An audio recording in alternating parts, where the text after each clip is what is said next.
वार्षिक मेले का दिन था। बच्चे, झूले, मिठाइयाँ, खिलौने, सब तरफ शोर शराबा फैला हुआ था। हर स्टॉल पर रंग बिरंगी चीजें रखी थीं, पर एक स्टॉल ऐसा था जहां भीड़ बिल्कुल कम थी। हर कोई पास से निकल जाता, लेकिन कोई रुकता नहीं। उस स्टॉल के बीचों बीच एक गुड़िया रखी थी। सफेद फ्रॉक, लाल रिबन और एक चौड़ी मगर अजीब मुस्कान। चेहरा देखने में मासूम, पर निगाहों में कुछ गड़बड़ सा। दुकानदार उस गुड़िया को बार बार आगे सरका देता, जैसे किसी की तलाश में हो, पर बच्चे दूसरी चीजों की तरफ भाग जाते। तभी वहां से अमित गुजरा। उम्र लगभग 28-29, चेहरे पर काम का तनाव और आंखों में थोड़ा सा अकेलापन। गुड़िया देखते ही अमित ठिठक गया। न वो किसी को खोज रहा था, न गुड़िया खरीदने आया था, फिर भी जैसे कुछ भीतर से खिंच गया हो। दुकानदार ने तुरंत गुड़िया उठाकर अमित के सामने रख दी। आवाज धीमी और थकी हुई थी। ले जाओ, दाम जो चाहे दे दो। अमित ने गुड़िया हाथ में उठाई और हंसते हुए पूछा, इसकी कीमत क्या? दुकानदार ने मुस्कुराते हुए कहा, कीमत नहीं, बस एक बात याद रखना, इसका घर मत बदलना। अमित ने बात को मजाक में लिया। उसने कहा, गुड़िया का भी कोई घर होता है क्या? दुकानदार ने जवाब नहीं दिया और फिर नजरें हटा ली। अमित ने बिना सोचे गुड़िया खरीद ली और घर ले आया। उस रात अमित ने गुड़िया को टीवी के पास रखा।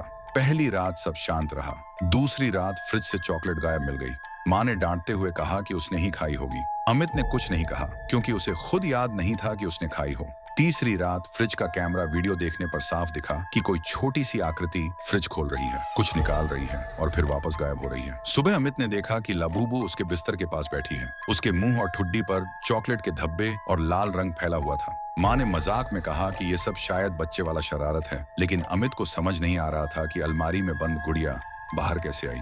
उस रात अमित ने गुड़िया को बार बार देखना शुरू किया। उसे लगा कोई उसके कमरे में टहल रहा है। आधी रात को अलमारी अपने आप खुल गई। अमित ने सोचा हवा होगी, लेकिन फिर उसने हल्की फुसफुसाहट सुनी। कुछ शब्द जो साफ नहीं थे, लेकिन एहसास साफ था कि कमरे में सिर्फ वो और उसकी माँ नहीं है। अगले दिन ऑफिस में भी अमित बेचैन रहा। घर आया तो लबूबू कभी सोफे पर, कभी गेट के पास, तो कभी बेडरूम के कोने में मिलती। माँ ने कहा कि शायद उसने ही हिलाया होगा, पर अमित को याद नहीं था। चौथी रात पहली बार लबूबू ने आवाज निकाली। आवाज बहुत हल्की थी, जैसे कोई थका हुआ बच्चा बोल रहा। उसने कहा, मैं यहाँ रहने नहीं आई, और फिर लंबे टाइम के बाद मैं वापस ले जाने आई हूँ। अमित डर गया, पर जिज्ञासा भी बढ़ी। उसने पूछा, किसे? जवाब आया, मेरी रिप्लेसमेंट को। उसके बाद पूरी रात अमित सो नहीं पाया। अगली सुबह दरवाजे की घंटी बजी। दरवाजे पर एक लड़की खड़ी थी, चेहरे पर थकान, बाल बिखरे, आंखों में सूखा डर। उसने बस इतना कहा, मेरा नाम नायदा है, गुड़िया मुझे वापस दो, नहीं तो वो तुम्हें ले जाएगी।